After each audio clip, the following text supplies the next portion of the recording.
그리고 이슈 사항들 우리가 좀 알아서 업무에 좀 쓰실 수 있는 것들을 좀 요약해 왔습니다. 원래 오늘 제가 준비한 내용은 첫 번째 시간에 장애보험금에 대한 얘기를 했고, 두 번째 시간에 3대 질병 진단에 대한 얘기를 했어요. 암, 뇌혈관, 심혈관에 대한 얘기를 했고, 오늘은 청약서에 대한 공부를 할 예정이었어요. 고지 의무 위반 뭐 이런 거 청약서 공부를 하려고 했는데, 그거는 새해에 제가 잘 해드리도록 하고, 오늘은 25년도를 마무리하는 교육이니까 이 교육을 좀 같이 한번 해보도록 하겠습니다. 부상 트렌드와 주요 이슈입니다. 금융감독원에서는요, 우리 소비자분들에게 누구나 볼 수 있게끔 홈페이지에다가 보도 자료를 이렇게 공지하고 있어요. 그래서 우리 FC님도 누구나 들어가면 뭐 서치해 볼 수 있고 다운받아 볼 수 있는데, 우리 FC님 중에 이걸 내가 들어가서 한번 직접 다운받아 보거나 읽어본 적이 있다? 있으세요? 놀랍습니다. 거의 없거든요. 왜냐하면 바쁘시기도 하고 별로 관심이 없기도 하고 그렇습니다. 그래서 많은 자료들 중에서 우리가 꼭 알아야 될 만한 내용들을 좀 정리해 와서 제가 요약을 해왔으니까 한번 같이 공유해 보는 시간을 가져보죠. 제가 이 자료를 보다 보니까 실손에 대한 부분들을 금융감독원에서 꽤나 많이 좀 이렇게 보도를 해놨는데, 시기가 되게 재밌는 게 5월달에 이 실손에 대한 부분을 처음 이렇게 보도를 합니다. 2024년 실손의료보험 실적 잠정 실적에 대한 보도를 하게 되고, 그 다음에 7월달 그리고 9월달에 실손의료비에 대해서 3번 이렇게 보도 자료를 내는데, 그 수위가 점점점 올라가더라고요. 한번 같이 공감해 보시고 한번 느껴보시면 좋을 것 같습니다. 우리 FC인들 현업에서 일하시면서 뭐 교차도 하시고 할 거니까, 실손의료비가 재작년, 작년 그리고 올해 점점점 보장이 잘 되고 있다고 느끼십니까? 아니면 점점 보장이 좀 빡빡해지네라고 느끼십니까? 빡빡해지네라고 느끼시죠? 저도 그렇게 느끼고 있는데 그 느낌이 맞더라고요. 통계를 보니까 이렇게 됩니다. 근데 사실 이걸 보고 좀 놀랐어요. 생보가 실손의료비가 흑자였대요. 우리 생명보험이 실손의료비를 팔아가지고 돈을 벌고 있었다는 게 전 놀랍습니다. 그러다가 작년에 이제 437억 적자로 돌아섰고, 손해보험은 원래 적자였어요. 1조 5천억 적자, 1조 9천억 적자. 그러다가 작년에 4천억 원의 적자폭이 감소되었다는 이제 통계 자료입니다. 소비자 입장에서 적자폭이 감소되었다는 얘기는 보험을 많이 받았다는 얘기일까요? 덜 받았다는 얘기일까요? 덜 받았다는 얘기가 되겠죠. 그래서 우리가 체감하고 있는 게 맞다라고 생각하시면 될 것 같습니다. 자, 이렇게 점점점 이 적자가 늘어나고 있는 거고, 적자가 늘어나고 있고, 제가 건드리는 게 아니에요.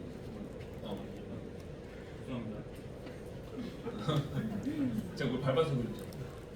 자, 이 적자폭이 감소되었으나 여전히 실손은 손해가 크다라고 생각하시면 되고, 그러면 생보에 비해서 왜 손해보험이 이렇게 적자폭이 클까요? 제 개인적인 생각은 그렇습니다.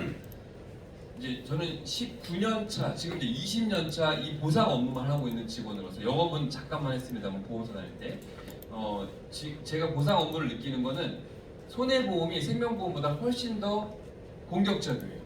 상품도 훨씬 더 빨리 판매하죠. 대표적으로 실손도 더 많이 판매해 왔죠.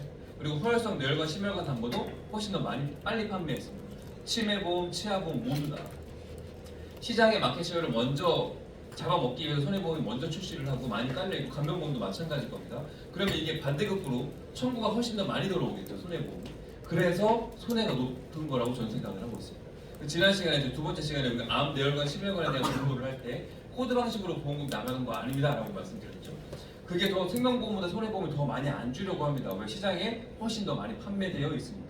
간병보험 훨씬 더 많이 판매됐습니까? 그러면 생명보험보다 손해보험이 더 보장받기 어려울 거예요. 앞으로 점점. 많이 판매한 만큼 그것들에 대한 잔금을 더 많이 하려고 하는 게 당연히 보험사고, 우리가 나라에서 운영하는 게 아니라 개인 보험이다 보니까 그런 거 아니겠습니까? 그러면 이 금융감독원이라고 하는 곳은 왜 이렇게 실손보험에 대해서는 집중적으로 보도를 하느냐? 이것도 제 개인적인 뇌피셜인데, 뭐 암보험이다 뭐 이런 것들에 대해서는 이렇게 얘기를 하지 않습니다. 근데 실손을 왜 이렇게 꼬집느냐? 이 실손의료비가 뭐하고 연계가 되어 있어요? 건강보험이랑 연계가 되어 있어요. 그러니까 과거에 우리가 2019년도로 회귀를 해서 생각해 보시면, 백내장 인공수정제 삽입술 입원 의료비로 보장이 안 되죠. 양쪽 눈에다가 인공수정제 삽입술을 500만 원짜리 1000만 원을 껴도 외래 의료비 20만 원밖에 안 주게 끝났잖아요. 야권의 변화가 없으면, 야권의 변화는 2016년도 있었는데 어쨌든 그건 차치하더라도, 그럼 이게 왜 이렇게 됐느냐? 현대해상이 소송을 갔습니다. 그래서 2019년도에 1심 승소, 21년도에 2심 승소, 22년 대법원에서 확정 판결이 나왔습니다.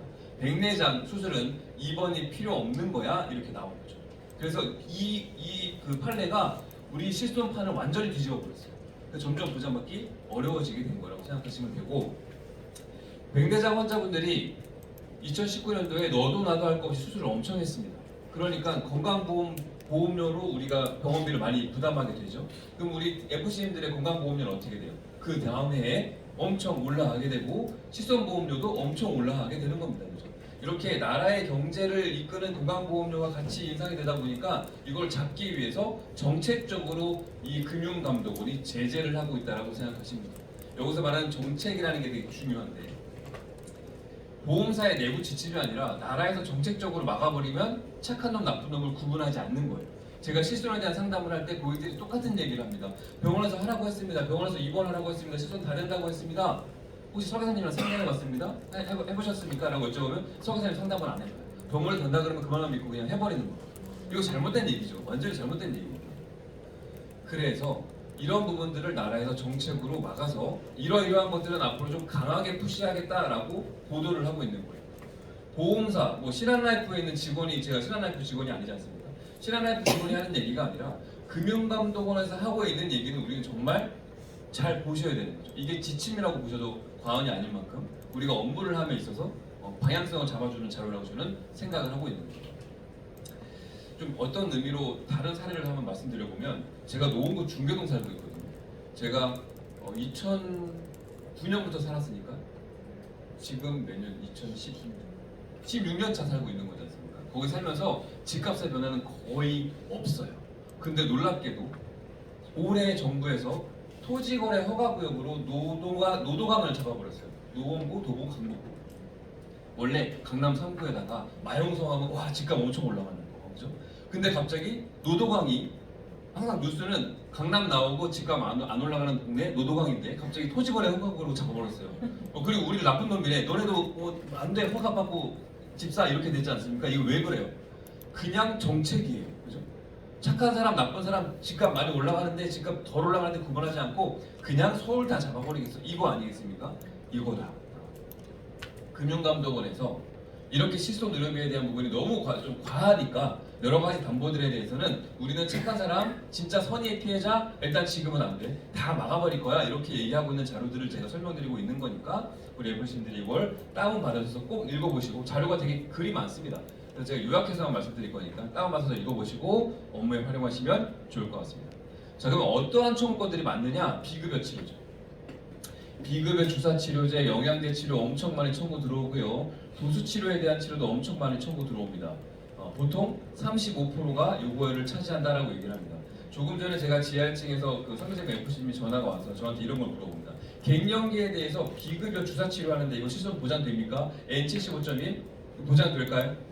N75.1은 원래 보장되어야 맞는 코드입니다. 근데 비급여 주사치료는 원래 보험에서 보장해주는 치료가 아니죠. 그래서 제가 FC는 그런 얘기를 합니다.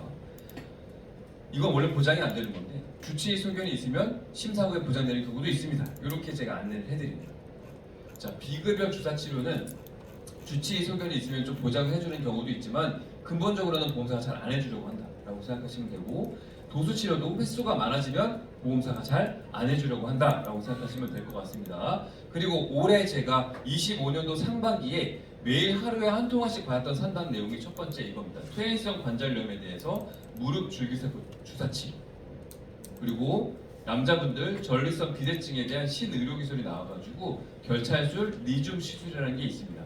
요걸 올해 상반기에 엄청나게 통화를 많이 했는데, 요거에 대한 보험금 청구 금액이 무릎 줄기세포는 관절염으로 하는 거거든요. 22년도에는 147억, 그리고 24년도에는 645억이에요. 이 5배 정도 뛴 거 아니겠습니까? 전립선 결찰술은 262억이었다가 438억. 이게 다 우리 누구 돈으로 나가는 거예요? 우리 돈으로 나가는 거예요. 우리가 낸 보험료, 우리가 낸 건강보험료로 다 충당이 되고 있다고 생각하시고, 너무 과하게 뭘 쏠림 현상이 있는 것들을 금융감독원이 바로 잡으려고 하는 거다라고 생각하시면 될 것 같습니다.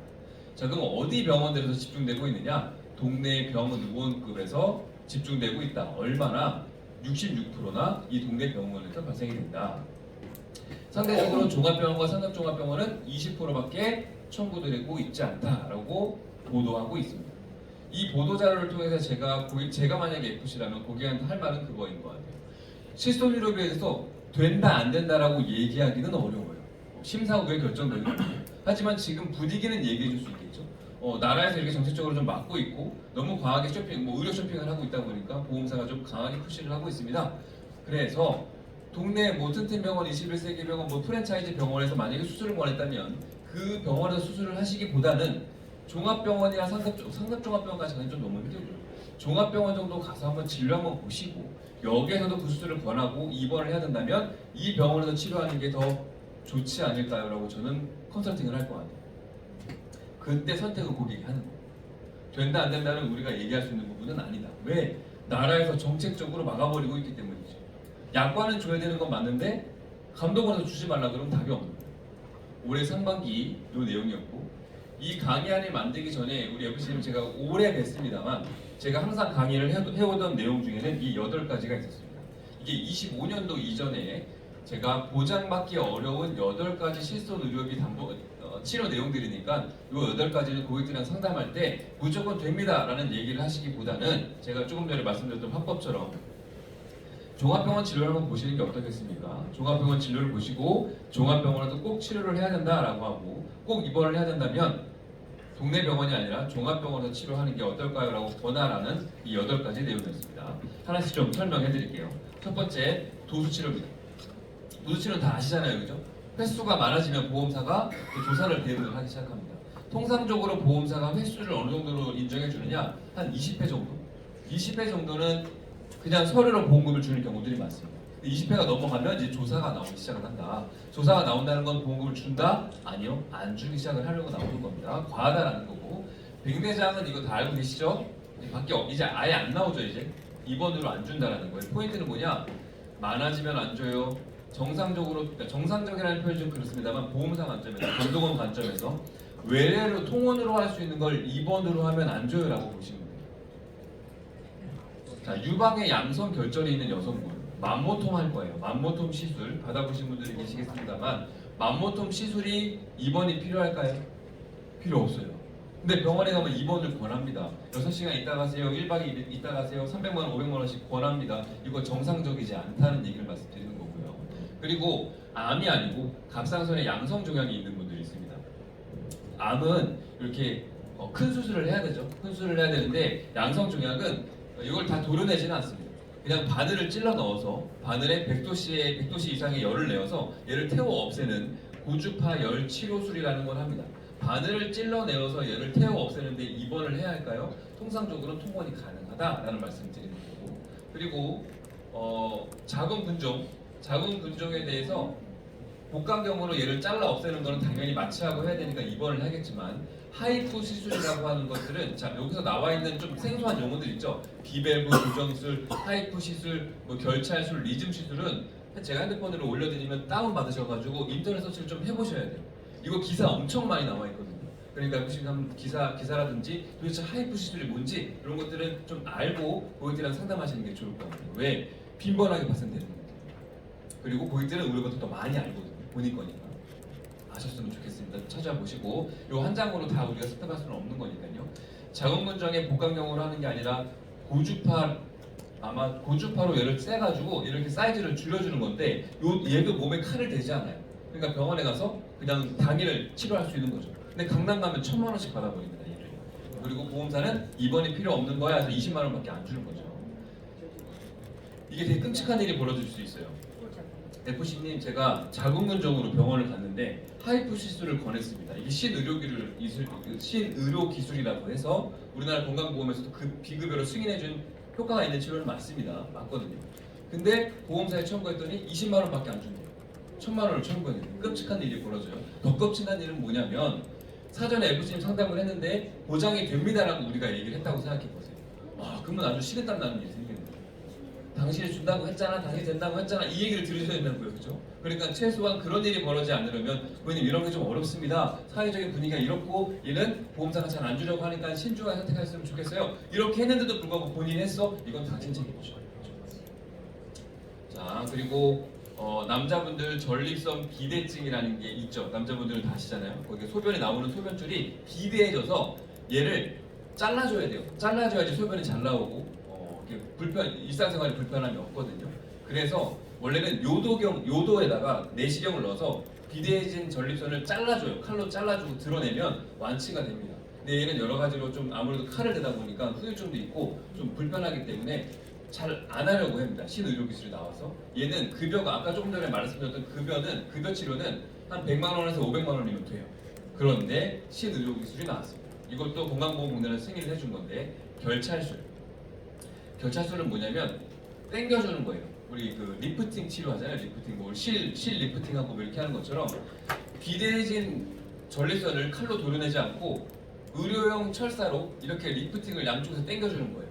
그러면 소변이 확 잘 나오게끔 막 뚫어주는 거죠. 근데 이 철사 하나가 얼마냐?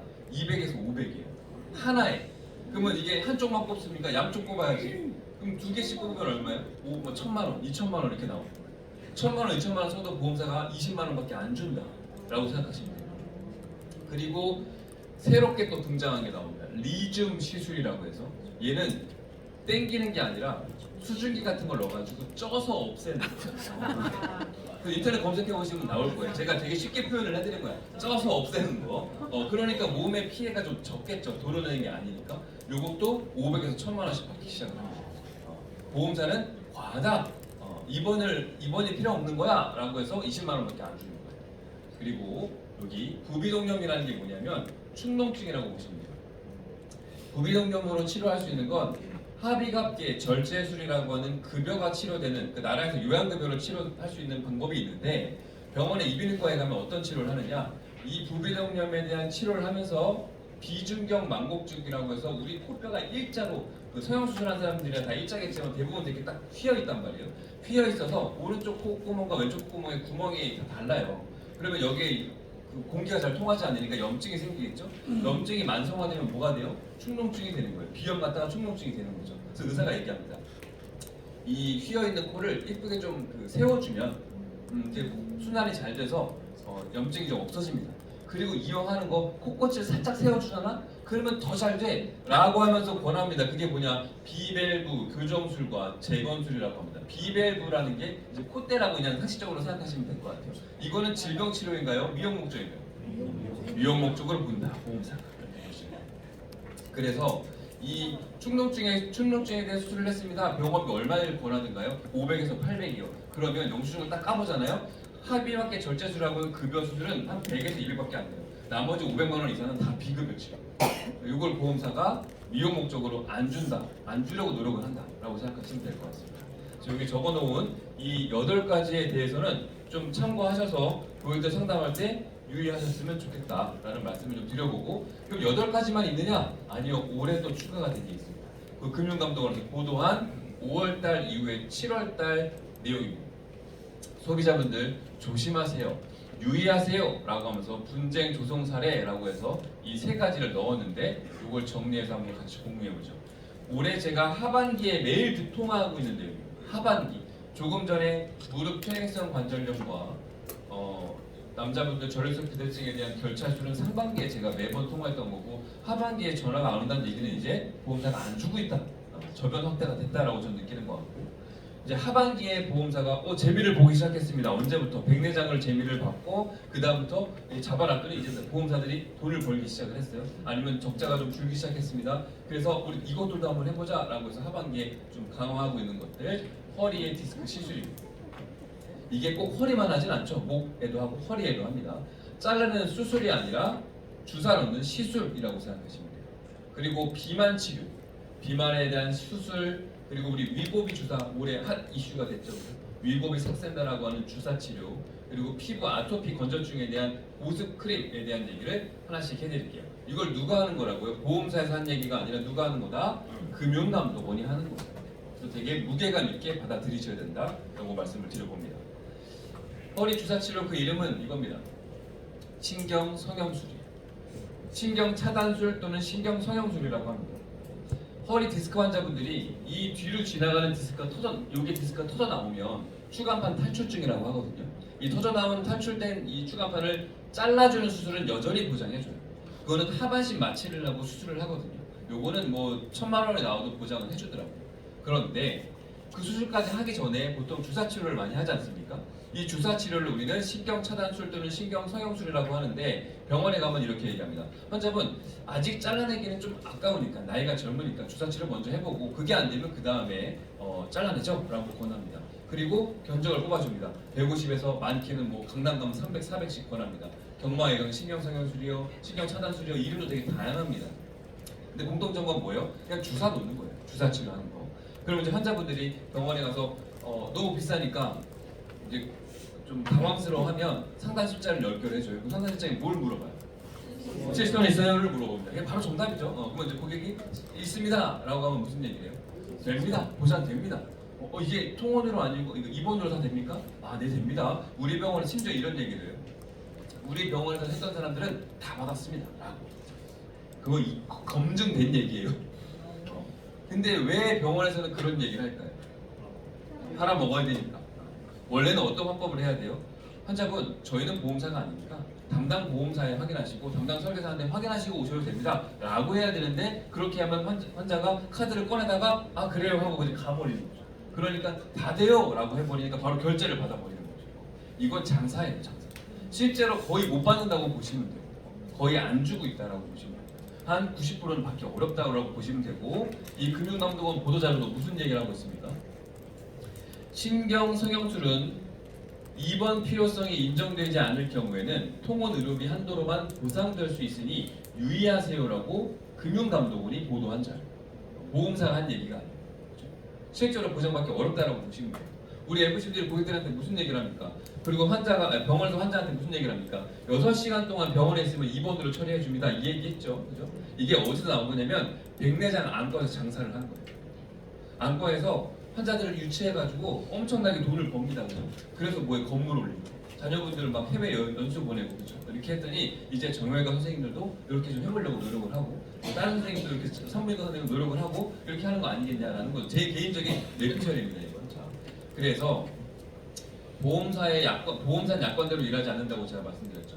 금융감독원에서 이런 얘기합니다. 대법원 판례에 의하면 입원에 대한 판단은 병원에서 있었던 체류 시간 6시간이 있었냐라는 것도 중요하지만 환자의 증상을 고려한 실질적인 입원 치료의 필요성을 종합적으로 판단해야지만 입원 여부를 우리가 판단할 수 있는 거다라고 얘기하고 있는 거예요. 그래서 무슨 얘기가 결론적으로 나오게 되느냐? 의사가 입원하라고 했어요. 의사가 수술하라고 했어요. 라고 아무리 병원에서 소견서 100장을 써줘도 보험사는 무슨 얘기를 할 수 있다? 아니요. 법원에서는요. 당신의 의사의 의견 따윈 중요하지 않고요. 서류상에 당신이 입원이 꼭 필요했는지 그것이 중요합니다. 라고 얘기를 하고 있는 거예요. 이게 되게 중요한 얘기라고 생각하시면 돼요.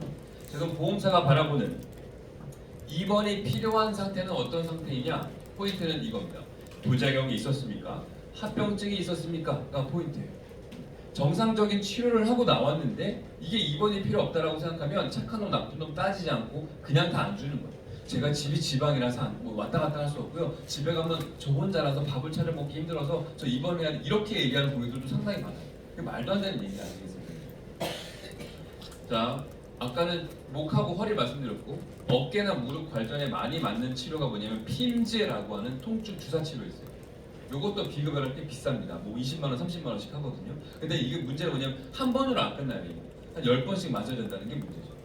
이렇게 맞게 되는데, 무릎에 주사 치료하는데 입원이 필요할까요?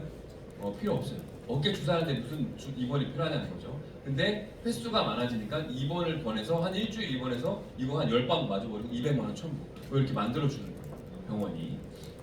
그리고 조금 전에 얘기했던 허리하는 신경 차단술, 신경 성형술도 역시나 합병증이 있지 않으면 입원으로 보험사가 인정을 해주지 않는다라고 생각하시면 됩니다. 그럼 합병증이 있는 경우는 어떤 경우에 있냐면요. 병원 선택도 좀 많이 서치하고 선택을 해야 될 것 같은데, 여기 이 주사를 놓을 때요. 의사의 그 여러 가지 노하우 또는 경험치에 따라서 얼마큼 넣어야 되는지, 얼마큼 깊게 들어가야 되는지에 따라 본인의 의학적인 경험치를 가지고 판단을 하잖아요. 잘못 넣으면 여기 뒤로 찢어서 이 척수에다가 이 스테로이드 약물이 들어가는 경우서 하반신 마비가 되는 경우도 있어요. 아니면 마비 증상이 왔다가 나중에 호전되는 경우도 있고. 그러면 주사 맞고 집에 가야 되는데 갑자기 다리가 저려가지고 못 걸어요. 이 사람한테 집에 가라고 할 수 없죠. 그러니까 그런 경우는 2번으로 인정해준다라는 거예요. 위나 대장에서 용종 떼입니다. 용종 떼는 사람들이 입원이 필요할까요? 필요 없죠. 원래 입원 환자들은 어떤 경우에만 입원하는 거예요? 진짜 합병증이 있거나 하는 경우에 뭐 입원 관리가 필요한 경우 하는 거 아니겠습니까? 근데 용종 떼다가 사이즈가 크면 출혈이 생기는 경우가 있어요. 왜냐하면 1cm가 넘어가거나 좀 2cm가 넘어가면 그만큼 많이 도려내야 되니까 도려낸 만큼 출혈이 생기는 거죠. 그래서 출혈 관찰을 하기 위해서 입원을 권하는 경우 있다. 이건 보험사가 어지간하면 인정해 줍니다. 그리고 두 번째, 이것도 마찬가지인데 우리 FCM들의 모든 위와 장이 똑같이 생기지 않았죠. 다 다르게 생겼죠. 그 의사도 들어가서 내시경을 하다가 최대한 꼼꼼히 본다고 하다가 기스를 내는 거예요. 뭐? 천공. 천공이 되면 뭐가 생겨요? 출혈이 생겨요. 그럼 집에 못 가고 또 치료를 해야 됩니다. 이런 합병증이 생긴 경우에는 입원으로 인정받을 수 있다라고 생각하시면 돼요.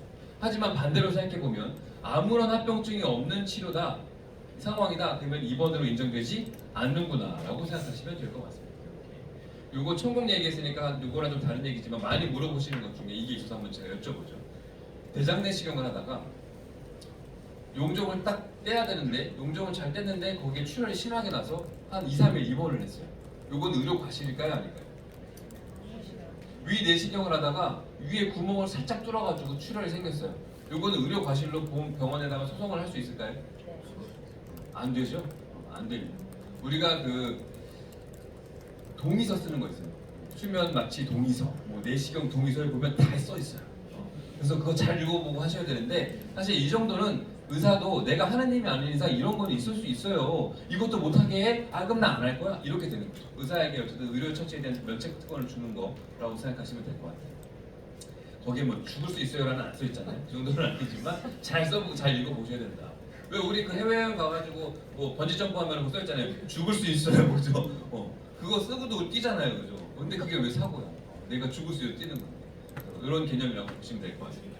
자, 허리, 목, 신경성형술 이거 진짜 하반기 매일 전화 오는 것들이니까 최소한 우리 FC님들만은 FC님 손에서 커버해 주시기를 저에게 연락하지 않고 말씀 좀 부탁드리고 두 번째입니다. 자, 실손은요 보장되는 질병들을 나열하지 않고 보장되지 않는 질병들을 나열해놨어요. 그렇죠? 대표적인 게 뭐가 있어요? 선천질환 Q코드, 그리고 임신, 출산, 산후기 O코드, 정신질환 코드 F코드. 이 중에 뭐 저기 뭐죠? 그 치매와 관련된 건 일부 보장해주고, 그다음에 뭐 치질, 치과 치료 이런 거 보장이 안 돼요라고 해놨고, 또 대표적인 게 뭐가 있습니까? 비만입니다. 비만은 보장 안 해줍니다. 칠손 보장하지 않는 사유에 해당되는 내용 중에 비만은 E66이라는 코드를 갖고 있고 얘는 묻고 따지지 않고 단조라고 되어 있습니다. 그러면 이 비만에 대한 치료 방법이 크게 뭐가 있느냐? 위를 잘라냅니다. 우리 고 신해철 씨가 했던 수술이죠. 위소매 절제술이라고 해서 위를 축소해 주는 건데 원래 우리 위의 모양이 이렇게 생겨 있는데요. 너무 많이 식사를 하고 소화 능력이 너무 좋으면 이제 많이 드시다 보니까 뭐가 와요? 비만이 오죠. 그럼 비만이 오면 뭐가 생겨요? 대사질환이 생깁니다. 고혈압, 고지혈증, 당뇨가 생기죠. 그러면 이 고혈압, 당뇨 때문에 다른 뭐 뇌혈관, 심혈관 합병증들이 생기기 때문에 이걸 사전에 예방하기 위해서 위를 잘라냅니다. 이렇게. 그래서 이 위를 우리 소매 모양으로 잘라준다고 해서 위소매 절제술이라고 이해하시면 됩니다. 이렇게. 그래서 많이 못 먹게 만드는 거예요. 강제로. 그리고 우리 위고비 삭센다라고 하는 주사 치료도 비만 주사 치료잖아요, 그죠? 그러면 위를 강제로 잘라내는 이 수술 치료비, 그다음에 위고비 삭센다에 대한 주사 치료비는 시술에서 보장이 될까요, 안 될까요? 안 되겠죠. 왜 안 되죠? 비만이니까. 비만은 미용 목적으로 보는 게 맞으니까 안 된다라는 게 우리가 기본적으로 가지고 계셔야 되는 업무 지식인데 보장되는 경우도 있다라고 생각하시면 돼요. 그래서 하나 더 첨가적으로 말씀드리면. 나라에서는 위고비 삭센다, 위소매 절제술도 치료가 필요하기 때문에 병원비를 받게끔 비급여로 받게끔 승인을 해줬어요. 근데 너무 비싸니까 이제 급여 나라에서 재정 부담을 못 해주니까 비급여로 전액 비급여로 떼인 거죠. 그런데 특정한 경우에는 급여로 적용해줍니다. 특정한 경우 어떤 경우냐면 여기 나와 있는데 자 비만만 있는 게 아니라 당뇨 또는 고혈압 등과 같이 여러 가지 기저질환이 있어서 이 당뇨약을 먹었음에도 불구하고 조절이 안 되는 분들이 있어요. 악성 당뇨 같은 분들. 그런 분들은 의사가 어떻게 해야 돼요? 당뇨 치료를 위해서 강제로 위를 잘라내야 돼. 당뇨 치료를 위해서 당신은 위고비 주사를 맞아야 돼 라고 하는 경우가 있습니다. 그때는 나라에서 비급여가 아니라 급여로 적용해 주겠다 라고 얘기합니다. 그러면 비급여가 아니라 급여로 적용됐다는 얘기는 미용 목적이 아니라 어떤 목적이 될 수 있다? 질병 치료 목적이 될 수 있다 라고 이해하시면 돼요. 우리가 고객이랑 상담을 했습니다. 저기 고객님, 이 위소매 절제술 병원 원무과에 물어보세요. 당신이 급여인지 비급여인지. 위고비를 급여인지 비급여인지 한번 물어보시고 저한테 알려주세요.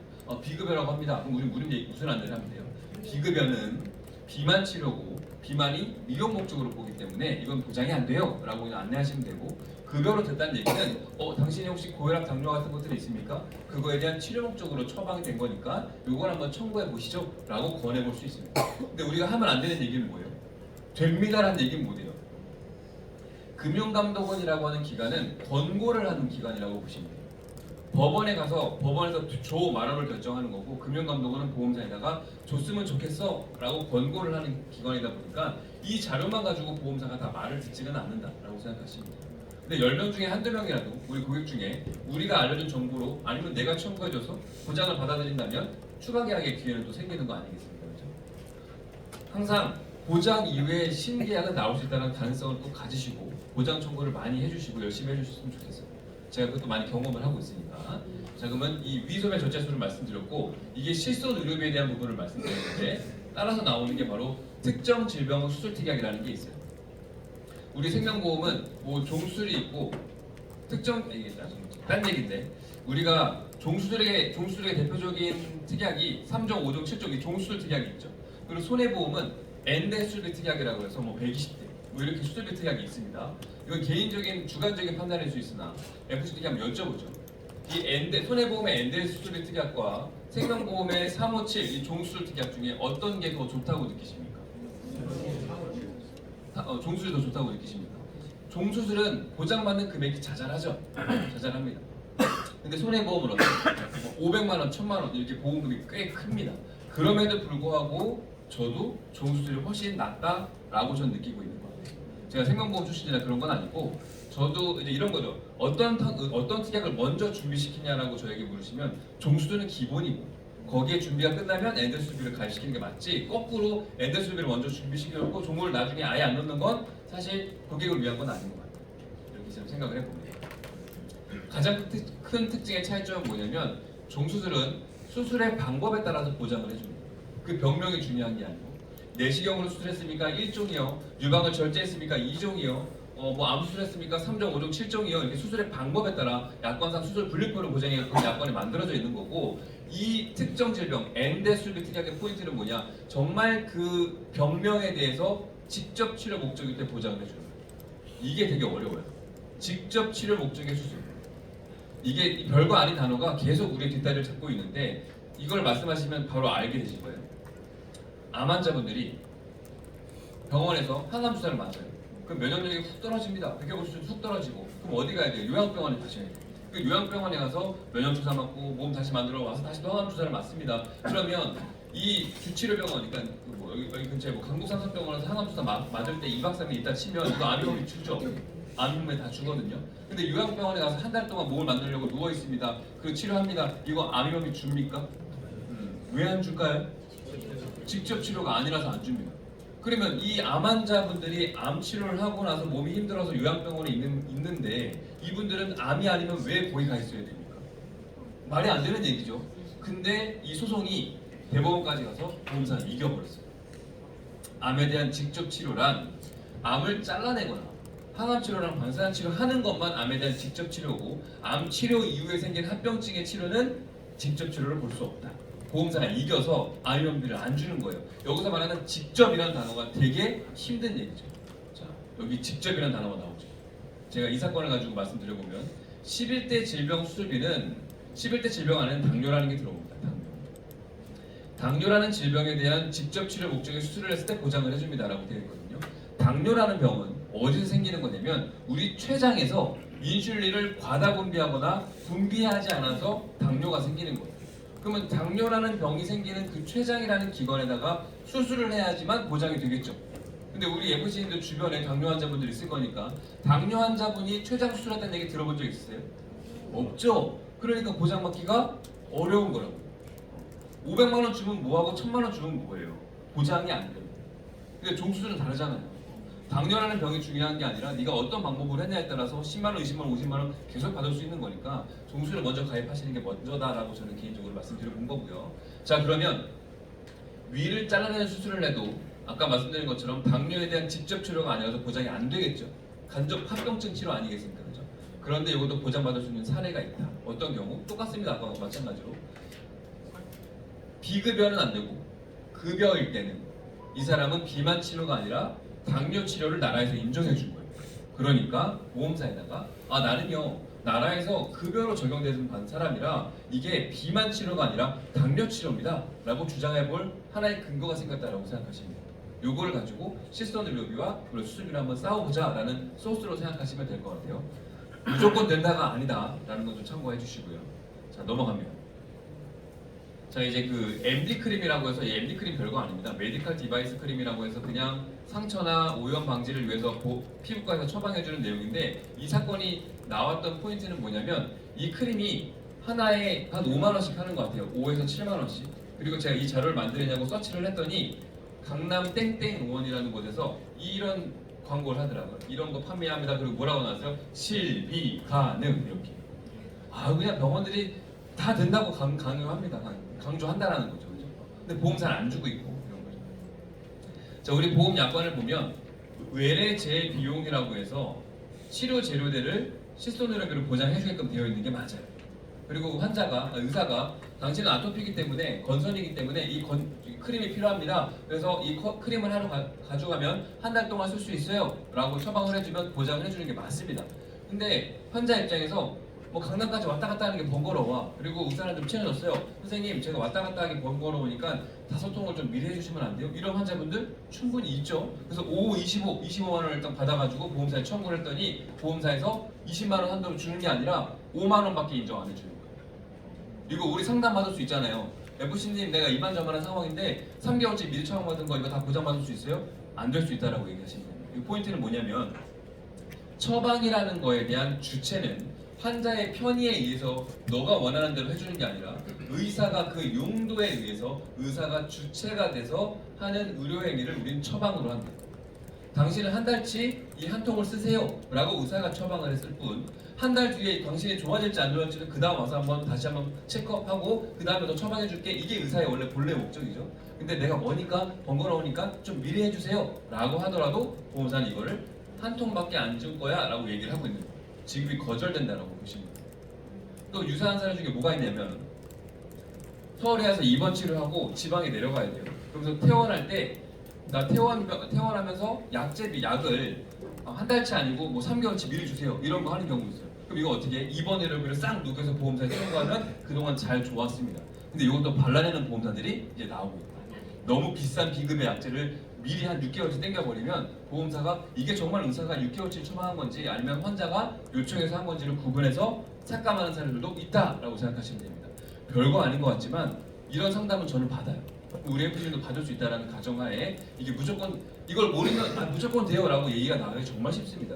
그러니까 이런 걸 좀 우리가 브레이크를 좀 걸어서 안 될 수 있어요라는 얘기를 해줄 필요가 있는 거고 이게 금융감독원 보도자료까지 나온 이유는 사실 여기에 있다고 봐요. 병원에서 구입한 보습제를 개인 간의 거래 시에는 의료법 위반에 해당할 수 있습니다. 라고. 자, 이런 거죠. 선생님, 저 이거 10통 처방해 주세요. 제가 지방이라 아니면 해외를 가니까 이거 10통 처방해 줬으면 좋겠습니다. 그래서 10통을 받았어요. 그걸 보험사에 청구를 싹 다 받았다 치죠. 근데 10통을 써봤는데 10통 중에 5통을 썼는데 치료가 완치가 됐어요. 남은 건 5통이나 6통량이 남아있어요. 이거 어떻게 할까요? 당근에 팔아요. 당근에 팔아서 여기까지 흘러간 거예요. 금융감독원에서 야, 이런 말도 안 되는 일을 이제 환자들이 하고 있구나. 보험사에서 실손의료비를 보장받고 당근에 팔아서 또 이득을 취하고 있는 말도 안 되는 고객들 때문에 사실 실손의료비를 안 주는 보험사는 나쁘지만 실손의료비를 악용하는 고객들도 생각보다 많고 그게 우리 주변에서 그리 멀리 있지도 않아요. 정말 놀라운 사람들이 정말 많습니다. 제가 삼성생명에서 13년 일하고 나와서 7년 차 지금 고객을 위해서 바깥에서 일하면서 이 보험사 안에서 테두리에서 일했던 건 아무것도 아니었어요. 나와 보니까 정말 엉망으로 놀랍게 일하시는 소개사들이 정말 많습니다. 놀라워요. 뭐 보험료 대답해주는 사람들은 많고, 뭐 명의 빌려서 보험료 대답해주는 사람은 너무나도 많고, 이런 사람도 있었어요. 네. 뭐 어차피 제가 개인정보 이름은 밝혀줄 거 아니니까. 치아보험을 되게, 그래서 우리 FC님의 딸에게 치아보험을 가입시켜요. 그리고 치아보험을 하나만 가입시키는 게 아니라 한 두세 개를 가입시켜요. 근데 보험료가 너무 비싸니까 친구니까 내가 보험료 내줄게 하고 제가 보험료를 내요. 그리고 어느 날 한 몇 년 책임 개시 지나고 나서 어디 병원으로 오라고 했어요. 강서구에 있는 무슨 병원이었는데 뭐 일단 내가 치과 치료해줄게 하고 얘를 강서에 있는 모치과로 불러요. 그리고 거기 가서 멀쩡한 치아를 싹 다 치료시켜서 병원 보험금을 1,000만 원을 받아줘요. 그리고 이 1,000만 원을 내가 다 먹어요. 설계사인 제가 다 먹는 거예요. 보험료 내줬으니까. 너는 공짜로 치료하게 했잖아. 이런 명목으로. 이런 분들이 있더라니까요. 저는 그 통화를 하면서 정말 놀랐어요. 우와 대박. 이런 사람도 있고, 또 다른 사람 중에 뭐가 있었냐면, 제가 첫 번째 시간 했던 강의 중에 그런 내용이 있었죠. 장애보험금에 대한 얘기를 하면서 허리뼈 골절되면 뭐 하셔야 된다? 장애보험금을 해야 된다. 병원 가는 건 고객이 하는 거고. 허리뼈 골절이 된 거예요, FC님이. 근데 후유장애 특약이 없어. 근데 자기 여동생이 후유장애 특약이 5억 가입돼 있어. 그래서 어떻게 해? 환자 바꿔치기를 해. 거기에 분명히 병원이 껴있고 손해상사가 껴있어요. 그 병원이 관악군가 동작군가에 있어요. 지금도 있는지 모르겠는데 정말 놀라워요. 그리고 제가 그걸 어떻게 제안받았냐면, 그 병원 업무부장님이 저를 불러서 제가 일을 좀 한다고 소문이 났으니까 너 우리랑 MOU를 맺으면 내가 이 환자 다 밀어줄게. 근데 나중에 보니까 이런 거였어요. 제가 그거 했으면 큰 돈 벌을 수 있었을 거예요. 근데 경찰서에 가 있을 거예요. 자, 보험 사기는 우리 가까이에 있어요. 생각보다 놀라운 사람들이 많고 진짜 강심장들이 상당히 많습니다. 그래서 이제 5월, 7월 그리고 9월 달에 금융감독원이 이런 얘기를 합니다. 보험 사기, 우리 금융감독원이 적발한 보험 사기의 주요 유형을 알려드릴 테니 우리 주변에 가까이 있으니 우리 소비자분들 현혹되지 마시고 나쁜 길로 가지 마세요 라고 얘기합니다. 장난하면 효과는 날라가, 이런 얘기를 하고 있는 거죠. 자, 그걸 하나씩 제가 소개해 드릴게요. 진료비 쪼개기 합니다. 이거는 신노년에 있었던 라메오르 정형외과라는 병원에서 했던 건데, 물론 그 병원만 한 건 아니겠죠. 지금도 아마 어디 병원을 생각 다 하고 있을 겁니다. 근데 그 병원은 지금 경찰 수사 들어가서 문을 닫았는데, 선생님 저희 병원은 VVIP 환자분들만 받는 병원이라 개개인마다 재활치료하는 방이 따로따로 있어요. 정말 호텔급으로 만들어놨어요. 아마 인터넷 검색해서 라메오르 정형외과 검색해보면 옛날 이미지가 있는지 모르겠지만 되게 멋지게 잘 만들어놨습니다. 그런데 우리는 비싸요. 고강도 레이저 치료라 한 번에 50만 원. 당신은 10번은 해야 돼. 500만 원을 저보고 쓰라고요? 그러면 이제 병원에서 또 뭐예요? 상담실장님 하고 연결해요. 그러면 실손 있으세요? 아, 실손 있습니다. 그러면 저희가 특별히 우리 고객님한테만 10% 할인해 줄게요. 그리고 특별히 우리 고객님한테만 제안을 해드립니다. 어떻게 할 거냐면, 당신 한 번에 하루 와가지고 50만 원 결제하고 가면 저희가 이중장부를 만들어서 한 번 오고, 두 번 오고, 세 번 온 걸로 나눠줄게요. 그래서 50만 원을 10만 원, 20만 원, 20만 원으로 쪼개줄게요. 왜 20만 원을 쪼개준다?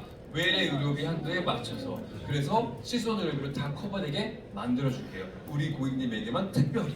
이렇게 제안합니다. 자, 세상에 싸고 좋은 건 있다 없다? 없습니다. 싸고 좋은 건 없고, 굳이 나한테만 저렴하게 주게 할 이유도 없는 거고, 당신에게만 특별하게 해준다? 천만의 말씀.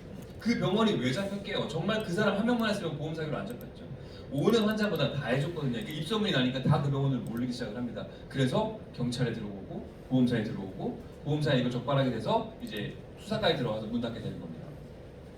저도 설명 다닐 때 SI, 우리도 아마 시나라이프도 SI라는 조직이 있을 거예요. 특별조사팀이라는 곳이 있는데, 거기는 뭐 하는 거냐면, 퇴직한 경찰들이 있고, 좀 일을 오래 했던 손해상사들이 있고, 그 다음에 금융감독원이랑 이렇게 협업을 해서 보험 사기를 할 만한 데이터들을 모아요. 그리고 그 사람들 추적했다가 이제 같이 싸잡아서 이제 경찰에 고발을 하게 되는데, 여기에 항상 설계사들이 껴있어요. 병원을 알선해주고 병원에서 리베이트를 받는 설계사분들 꽤 많습니다. 그런데 사건을 크게 만들기 위해서 두 가지를 해요. 금액이 작은 것들을 키워요.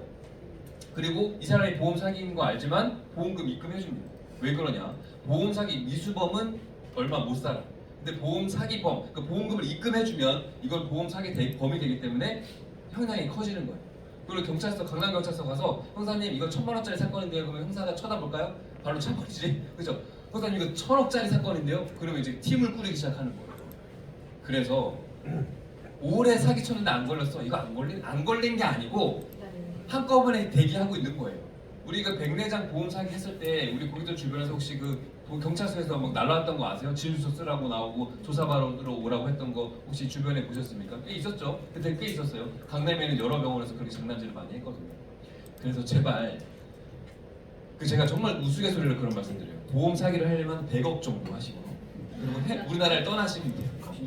우스갯소리로 진심이 아니고. 근데 뭐 1,000만 원, 2,000만 원 가지고 또는 1억 가지고 보험 사기 하지 마시고 우리는 그거보다 돈 많이 벌 수 있으니까 오래 일할 수 있으니까 이런 거 소탐대질 하지 말자라고 고객들한테 좀 해줬으면 좋겠습니다. 첫 번째 진료비 쪼개기 수법이었고 두 번째입니다. 피부과에서 도수 치료하고 있다는 거 알고 계셨어요? 놀랍죠? 피부과에서 도수 치료합니다. 그러면서 환자한테 얘기합니다. 환자분 저희가 1년에 그 상품이 나왔습니다. 현금 영수증 안 하면 500만 원, 현금 영수증 안 하면 1,000만 원이요. 그래서 뭐 하는 거냐면 관리해주는 거예요. 1년에 뭐 40회, 50회 물광 주사 놔주고 리프팅 해주고 뭐 플라스 해주고 다양한 거 합니다. 해도 되죠. 근데 이걸 청구만 안 하면 되죠. 근데 병원에서 500만 원, 1,000만 원 환자한테 부담시키기가 좀 그러니까 걱정하지 마시고 저희가 무좀 20회 치료했다고 해서 500만 원 끊어드리고 도수 치료 25만 원씩 22회 했다 그래서 1,000만 원 영수증 끊어드릴게요. 이렇게 환자한테 제안을 합니다. 그리고 이중 장부를 씁니다. 서류 끝 이렇게. 이게 경찰에 들어가서 이걸 잡은 걸 사진 찍어서 올려온 거예요.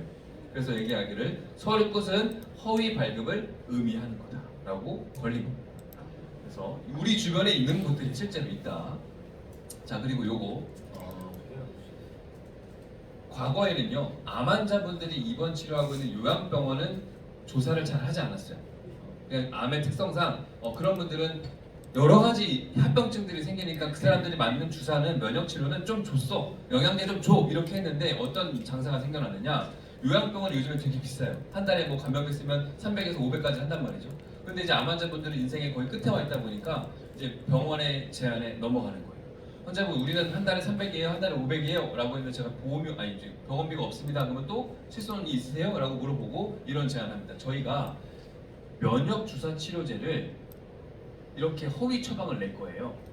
이렇게. 그래서 한 300만 원치를 허위 처방을 내면 당신이 실손의료비 청구해 300만 원 받잖아. 그 우리 병원비를 충당해 주면 돼. 이렇게 제안을 하는 거예요. 그래서 허위 처방된 세분의 합수상에 처방된 건 모두 다 허위였다. 그리고 면역주사제가 다수 포함되었다. 그래서 영양제, 면역주사 치료제도 이제는 모두 다 조사를 하려고 보험사가 노력한다는 거예요. 이렇게 사실 좀 잘못되고 있죠. 잘못되고 있고 우리 고객들도 잘못된 병원에 가서 이렇게 좀 같이 공범이 되는 상황들이 생기고 있다라고 보시면 될 것 같고요. 자, 이거는 남양주에 있는 요양병원에서 걸렸던 건데 아로마 뭘까요? 아로마 마사지. 네. 근데 위에다 뭐라 해요? 통증 치료, 재활 치료, 물리 치료를 바꿔줘요. 그리고 이 병원은 또 서비스를 또 합니다. 양도해 줍니다. 사모님 바쁘세요? 아버님한테 양도해 드릴게. 뭐 이렇게. 놀랍지 않습니까? 아로마 치료하고 재활 치료 받았다고 영수증을 발행해 주는 거예요. 이렇게 말도 안 되는 일들이 벌어지고 있는 게 우리 주변에 있는 일이에요. 그리 멀리 있지 않다라고 생각하시면 돼요. 자, 그래서 보험 사기의 규모는 점점 늘어나고 있고, 그리고 금융감독원이 보험 사기라고 보고 있는 게 허위로 진단명을 넣는 것들을 얘기합니다. 허위로 진단명을 넣는 게 사실 어떤 의미냐면 우리 FC인들이 간혹 고객들을 도와준다라는 생각으로 같이 병원에 동행을 해서 의사를 만나서 코드를 넣어달라고 하는 경우가 있어요. 이것도 문제될 수 있어요. 그러니까 그것도 하지 않으셨으면 좋겠고 저는. 그리고 저도 환자랑 같이 동행을 해서 유족과 동행하는 환자랑 동행해서 의사를 만나서 코드를 바꾸든 뭐 소견을 받든 하는 일들이 제 업무잖아요. 그러면 병원에서 전화했을 때 가족이 아니거나 아니면 환자 본인이 아니면 같이 진료방에 못 들어가라고 얘기하는 경우가 있어요. 그리고 병원에 갔을 때 의사한테 제가 읍소해서 좀 들어가게 되면 의사가 너는 누구니? 라고 저한테 얘기하는 경우가 있습니다. 그때 제가 그 같이 간 환자분들에게 제가 같이 못 들어갈 수 있으니까 제가 준비한 이 자료를 의사한테 좀 보여주시고 의사가 저를 들어오라고 해주면 제가 그때 들어갈게요 라고 제가 환자분들한테 얘기하거든요. 환자분들이 저한테 이런 얘기를 합니다. 이런 제안을 하죠. 그냥 동생이라고 하세요. 친척이라고 하세요. 가족이라고 하세요. 이거 하시면 뭘로 걸리느냐? 사칭으로 걸려요. 진짜 이거 별거 아닌 것 같지만 보험사가 문제 삼으려고 그러면 다 삼습니다. 그리고 제가 딱 들어갑니다. 얼마 전에 제가 중앙대병원 갔다 왔는데 교수님이 저한테 물어봅니다. 당신 누구야? 라고. 예, 저는 법무법인 변화의 김정도 손해사상소로서 이 유족의 보험 업무를 대행해서 업무하고 있는 직원입니다. 라고 얘기합니다.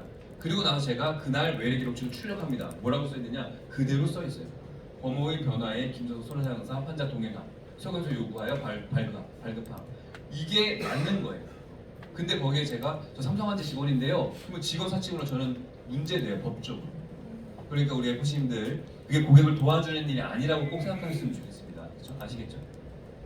자, 그리고 올해 7월 달에 대법원에서 벌을 주는 양형 기준을 개정했습니다. 우리 보험사기 특별방지법이라는 게 있잖아요. 이게 올해 7월 달에 개정이 되었는데 좀 의미 있는 게 있습니다. 고지 의무 이행을 하지 않은 것은 그동안은 보험 사기 행위에서 삭제했었어요. 그러니까 감경인자, 오히려 감경인자, 빼주는 걸로 했었는데 얘를 삭제했다는 거예요. 그 말은 뭐예요? 고지 의무 위반도 보험 사기로 처벌할 수 있게 만들어버린 거예요. 그럼 모든 고지 위반을 보험 사기로 처벌하느냐? 그러지 않고 보험 업종에 종사하는 우리 FC님이나 저 같은 사람이 직무 수행 기회를 이용하여 범행 가담을 하는 경우에는 형의 특별 가중인자로 처벌하겠다. 다음 시간에 공부할 얘기지만 보험사는 고지 의무 위반을 하면 강제로 계약을 해지할 수 있어요. 우리나라 사법상 3년입니다. 계약일로부터 3년. 3년이 지나면 고지 의무 위반이 있어도 계약 해지를 못하고 보험금을 줘야 돼요. 여기까지만 교육을 받으면 어떤 일들이 생기냐? 고객님 고지하세요. 그랬더니 저 갑상선에 종양이 있어요. 유방에 종양이 있어요. 저 고지혈증 약 먹고 있어요. 라고 고지했어요. 근데 요번에 연말 내 시상식 가야 되는데 이거 안 돼. 그래서 그거 고지 위반합시다. 고지 위반해도 괜찮아요? 제가 교육을 받았는데 3년 지나면 괜찮대요. 3년 지나면 괜찮아요. 그래서 3년 지나도 괜찮으니까 보험을 고지 위반하고 가입을 합니다. 그런 분들은 또 무슨 일이 생겨요? 3년 안에 일이 생겨요. 유방암이 생기고 갑상선암이 생긴다고. 그러면 고객들이 설계사랑 약속을 합니다. 3년 안에 청구하지 않기로. 근데 화장실 갈 때 마음과 나올 때 마음이 바뀌면서 내가 돈을 내는데 왜 보장 못 받아? 하고 설계사한테 얘기도 안 하고 보험금을 청구합니다. 그럼 보험사가 이제 고지 위반으로 계약이 날아가면 다행인데 보험사랑 손해사 FC랑 또 짜요. FC는 암 진단 됐는데 갑상선암 유방암 진단 받았는데 이거 3년 안에 청구하면 안 된다면서요? 안 돼. 그러니까 이거 가입한 지 1년 만에 진단받았으니까 2년 버텨. 그리고 3년 뒤에 청구합시다. 이렇게 하면 보험사에서 보험금을 줄 것 같으세요? 보험사에 앉아있는 직원들을 하찮게 생각하시면 안 돼요. 그 사람들도 그 월급 받고 일하는 사람들이잖아요. 딱 보여요. 가입하고 1년 만에, 가입하고 2년 만에 진단받았는데 1년, 2년 짬씩 갔다가 청구했다? 정상적이지 않구나라고 조사 나옵니다. 조사 나와서 고객을 만나는 거예요. 그리고 압박을 하기 시작하죠. 고객님 이거 왜 1년 만에 2년 만에 병원 쳤다가 청구했어요? 그럼 고객이 나중에 이제 부릅니다. 뭐라고 부를까요? 설계사가 지켰어요. 여기 쓰세요. 설계사가 썼다고, 지켰다고. 그럼 이거 가지고 설계사를 압박을 합니다. 근데 설계사한테 못 지켜서 내려는데 또 철판이야. 그러면 우리 바로 경찰서에 고발해버려요. 설계사가 죄송해요, 제가 잘못했어요 라고 하면 그냥 징계로 끝내요. 근데 설계사가 철판을 들고 막 회사에다가 민원 넣고 난리치잖아요. 그러면 내 한번 못 해봐라 하고 경찰서에 고발해버리면 돼요. 우리 그런 일 하시면 안 돼요. 절대로 약관을 공부를 통해서 우리는 편법은 하시는 건 좋은데 불법을 하시는 건 안 돼요. 제가 이 지식을 전달해 드리는 의미는 알고 활용하세요 라는 게 편법인 거고 알고 불법을 하세요는 아니에요. 그래서 제가 다음 시간에 또 고지의무에 대한 얘기 좀 해드리도록 하죠. 자, 그래서 요 네 가지는 이 금융감독원에서 소비자 주의사항입니다. 우리 주변에 이런 환자분들이 있으니 이런 고객들이 있으니 이런 것들이 생기지 않도록 우리 좀 FC님들이 홍보해 주세요라고 만들어 놓은 자료니까 이런 것들을 고객들한테 좀 주셔도 될 것 같고 저희 어머님이 9월 초에 허리 디스크 수술을 하셨어요. 디스크 절제 수술을 하셨는데 전 이게 비급여인지는 알았는데 그렇게 비싼지 몰랐어요. 병원비가 1,000만 원이 나오더라고요. 제가 아는 교수님이 대학병원에서 은퇴하셔가지고 병원 하나 차리셔가지고 제가 교수님께 부탁드려서 어머니 수술을 하셨거든요. 근데 원장님이 야 개업 선물이야 하고 20%를 할인해줬어요. 그래가지고 전 800만 원을 결제하러 갔죠. 800만 원을 결제했습니다. 그리고 어머니 태어나는 날 제가 이제 모시러 가서 병원 원무과에서 진료비 세분의수랑 진료비 계산서용 수준을 받아왔습니다. 근데 여기 1,000만 원으로 써 있는 거예요. 그래서 제가 원무과님한테 과장님 이거 저희 어머니 그 할인 받아가지고 800을 냈는데 왜 1,000만 원 써있어요? 했더니 저한테 원무과님이 뭐라고 하느냐 제가 이 일을 하는지 모르죠. 아이 아드님 걱정하지 마세요. 괜찮아. 다 이렇게 받아. 그 교수님이 그냥 할인해 준 거지. 걱정하지 마세요. 보험사에 1,000만 원 받으면 200만 원 그냥 보너스라고 생각하시고 받아가면 돼요. 이게 사기죠. 사기 맞죠? 이거 사기 맞아요. 근데 전 이걸 업으로 하는 사람이니까 이러면 안 되는구나 아는 거지. 일반인이라고 생각해 보세요. 내 지인이라 할인 받는구나. 나는 실손 의료비가 뭐예요? 실제로 내가 손해난 의료비를 보장해주는 보험인데 나는 800만 원의 손해를 받았는데 왜 1,000만 원을 청구하느냐? 이거 내가 무죄했다고 보험사가 봐주지 않아요. 보험 사기입니다. 그래서 제가 이렇게 하시면 안 되고 800만 원 해주세요. 그래서 제가 교수님한테 톡을 보냈어요. 직접 얘기하면 되게 불편할 거니까. 교수님 병원에서 이렇게 하면 큰일 나요. 그래서 이렇게 보내놨죠. 우리 주변에는 가까이 있습니다. 혹시 이걸 혜택이라고 생각하시는 고객들이 있다면 그렇게 하시면 안 되고, 요걸 들으면 이런 오해도 하십니다. 제가 대학 예를 들어서 중앙대학교의 임직원인데 중앙대학병원 가면 임직원 할인을 해줘요. 이거는 우리 보험약관에서 감면 전 의료비로 보장을 해주게끔 되어 있어요. 이거는 왜냐면 임직원들이 병원비 200만 원을 할인을 받으면 이거 세금 내요. 이 사람 복리후생으로 세금 낸다고요. 그래서 감면 전 의료비를 해주는 거고, 저는 진짜 지인으로 그냥 세금 안 내고 200만 원 그냥 받는 거잖아요. 이거는 불법이라고. 그러니까 제가 돈을 덜 내는 건 맞는데 보험사에다가 1,000만 원 청구하는 건 불법이라고. 아시겠죠? 그것도 좀 알려주셔야 돼요. 자, 몇 가지만 더 하고 마무리하도록 하겠습니다. 자궁경부 무력증은 영문 코드 5코드로 씁니다. 임신, 출산, 산후기와 관련된 5코드는 보장해주지 않아요라고 얘기를 하고 있는데, 자궁경부 무력증은 여성의 자궁의 문이 경부인데 여기가 딱 이렇게 잡혀 있어야 되는데 무력해져요. 열려. 그래서 아이가 생기기 전까지는 내 자궁이 경부가 약하구나라는 걸 못 느끼는데 아이가 생겼을 때 얘가 약해져서 열리면 조산이 되거나 유산이 되게 됩니다. 그래서 얘를 단단하게 묶어주는 맥도날드 수술 같은 수술을 하게 되는데, 보험금을 청구하면 보험금이 나올까요? 안 나오죠. 왜? 임신 중에 생기는 코드는 뭐니까? 5코드라서 안 주니까. 그래서 자궁경부 무력증은요, 코드가 N코드가 있고 5코드가 있어요. 임신 중일 때는 5코드, 임신이 아닐 때는 N코드를 줍니다. 그래서 보험사가 N코드로 오면 보험금을 주고 5코드로 오면 보험금을 안 주고 그랬습니다. 근데 금융감독원이 권고하기를 이렇게 권고합니다. 자, 보험사 너네가 임신, 출산과 관련된 면책 약관에 넣어놓은 이유는 정상적인 여성도 임신을 하게 되면 없었던 병이 생기는 거에 대해서 너네가 너무 리스크가 크니까 이걸 안 주기로 한 거잖아. 즉 임신 때문에 생기는 병을 안 주려고 한 거잖아. 이거 포인트거든요. 근데 금융감독원이 조사를 해보니 자궁경부 무력증은 그 임신과 관련된 유병률이 고작 0.05에서 2%밖에 되지 않는다는 얘기예요. 그러면 98%는 임신을 했다 하더라도 자궁무력증이 생기지 않고 그냥 생존적인 이유 때문에 생기는 거다라고 해서 금융감독원이 자궁경부 무력증에 대한 치료를 보장해줬으면 좋겠어라고 권고했습니다. 그럼 우리 FC님 이걸 알고 신한라이프 청구했더니 신한라이프에서 보험사에 앉아있는 직원들은요 공부하지 않아요. 스스로. 당연히 그래요. 저도 3, 4년 다닐 때 회사에서 내려오는 지침만 공부해서 하기도 버거웠습니다. 근데 저는 이제 나와서 제가 이걸 지식을 터득해야 일을 할 수 있으니까 공부를 하는 것뿐이죠.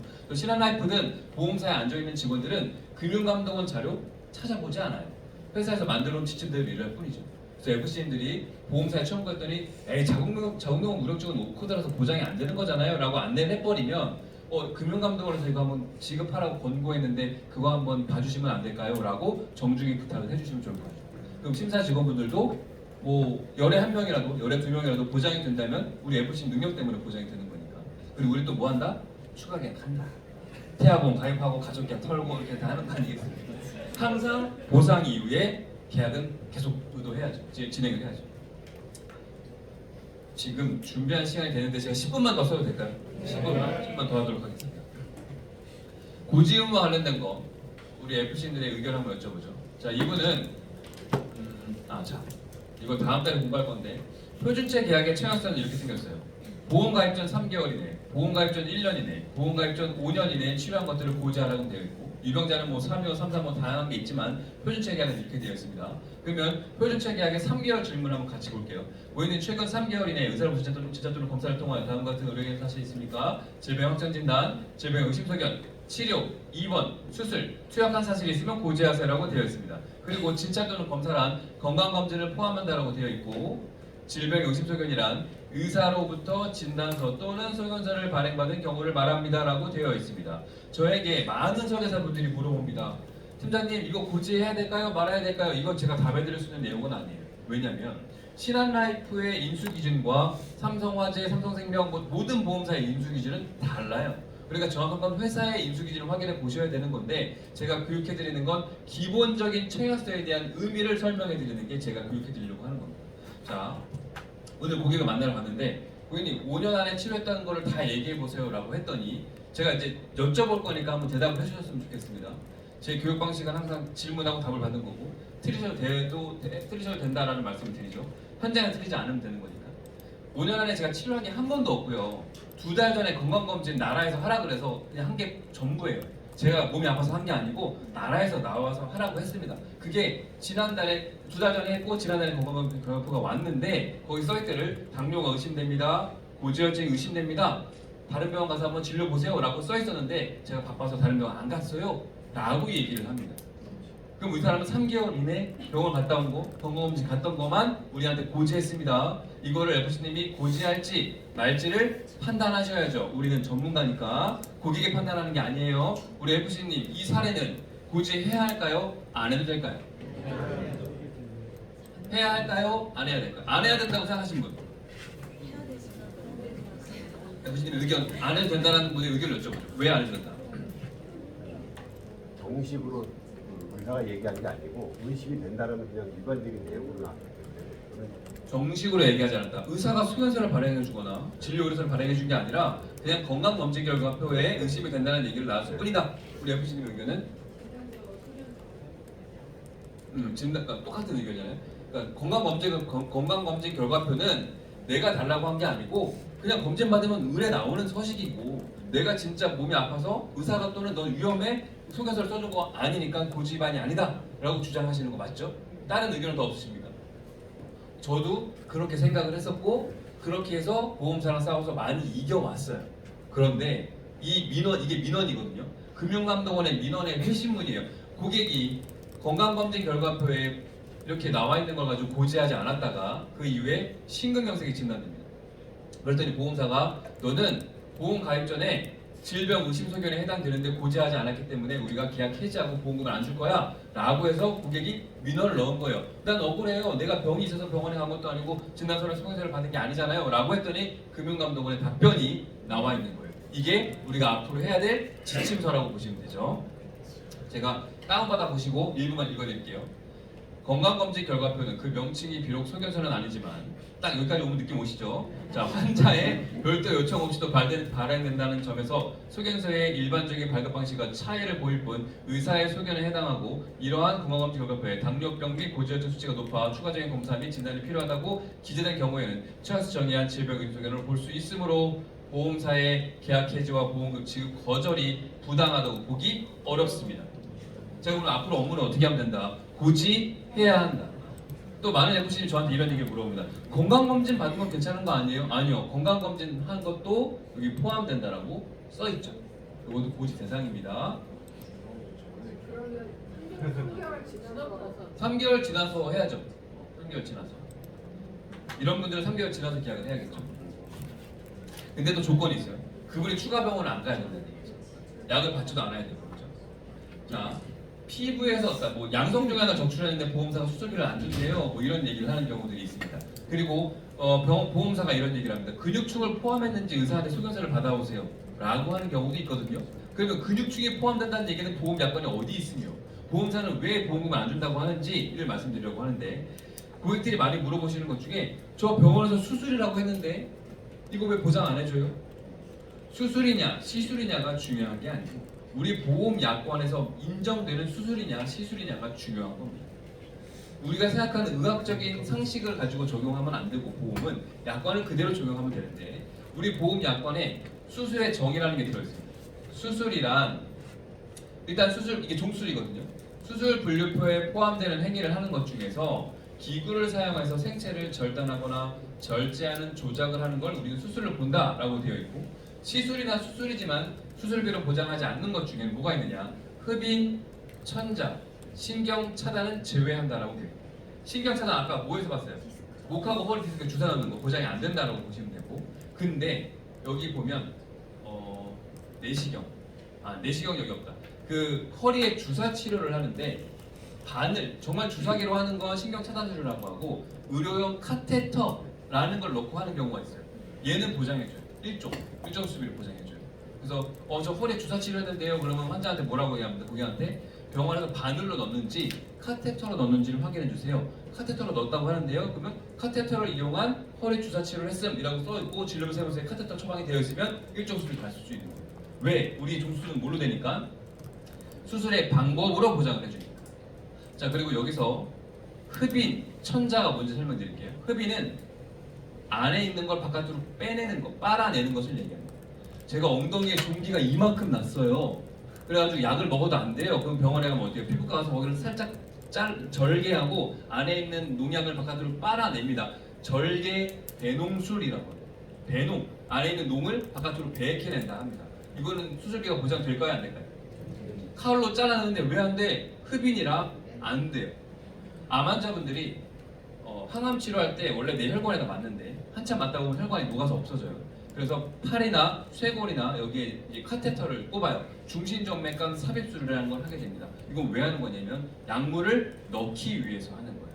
얘로 암을 없애는 게 아니고 약물을 넣는 길을 만들어 주는 거죠. 여기서 말하는 천자라고 하는 건 바깥에서 안으로 약물을 찔러 넣는 행위를 얘기하는 거예요. 보장이 된다 안 된다?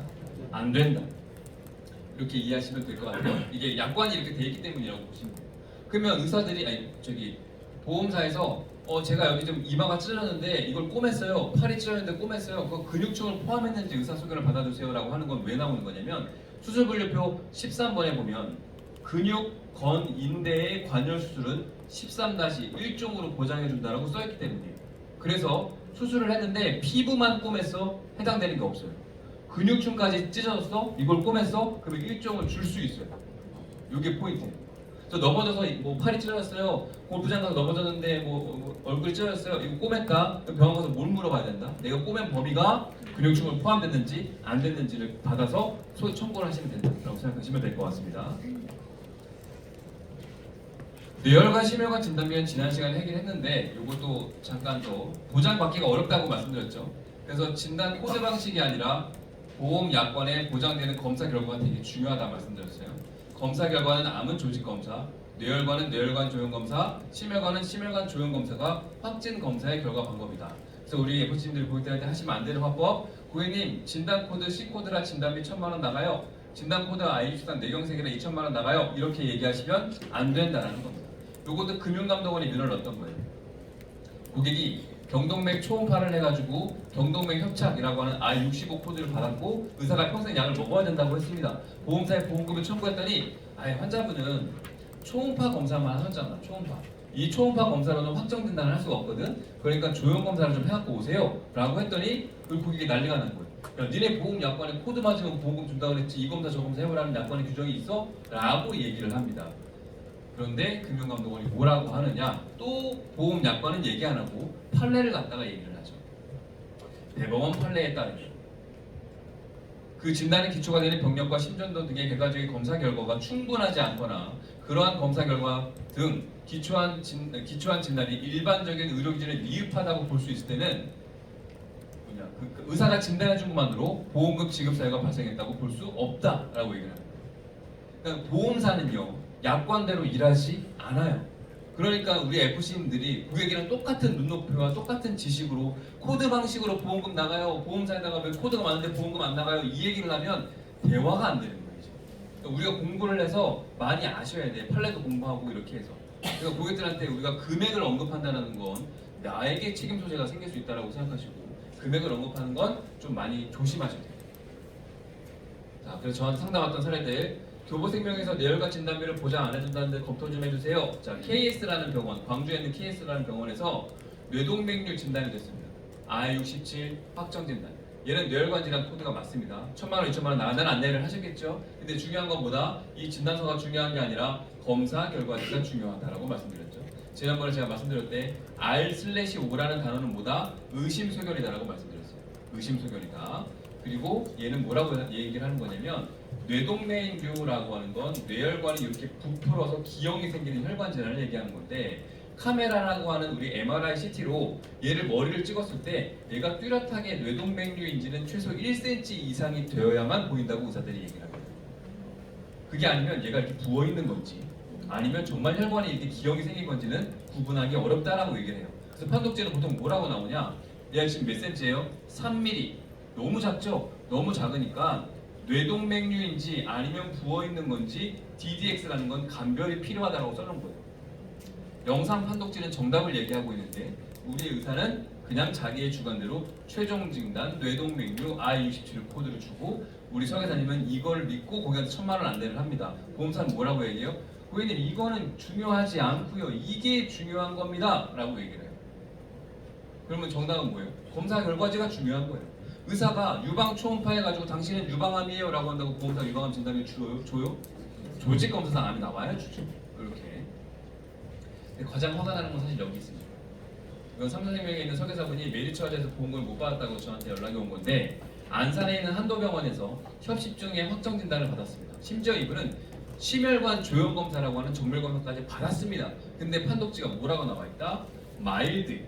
제가 마일드, 스몰, 포콜 나와 있으면 보장받기 어렵다 말씀드렸고 몇 프로 맡기면 보장받기 어렵다? 50% 미만이 되면 받기 어렵다. 이분 몇 프로 맡겼어요? 30%.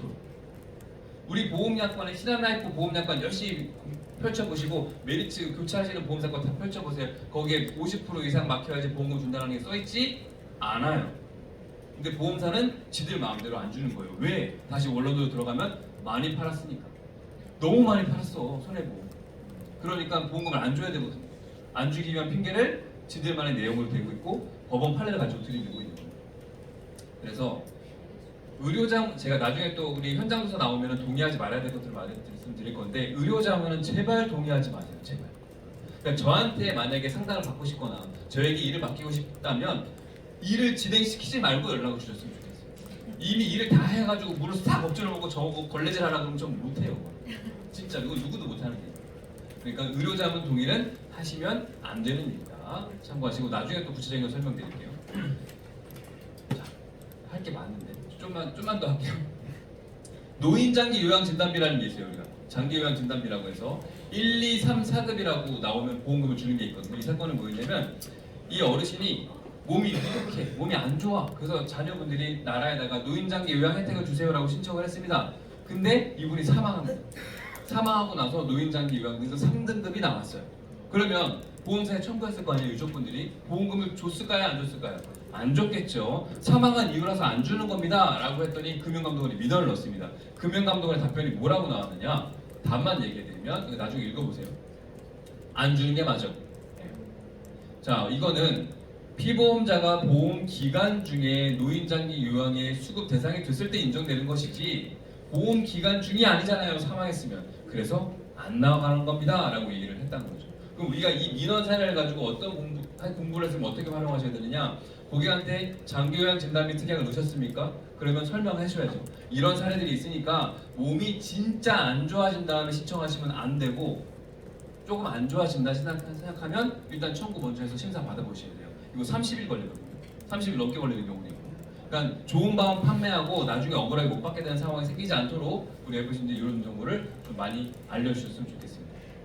오늘은 여기까지 하죠. 이것도 있는데 이건 나중에 제가 회사 책임한테 좀 해드리도록 하고, 오늘이 제가 25년도에 세 번째 뵙는 날인데 12월입니다. 아마 저는 새해에 뵐 것 같으니까 오늘 인사를 할게요. 올해 함께 해주셔서 감사하고 새해도 잘 부탁드리겠습니다. 감사합니다.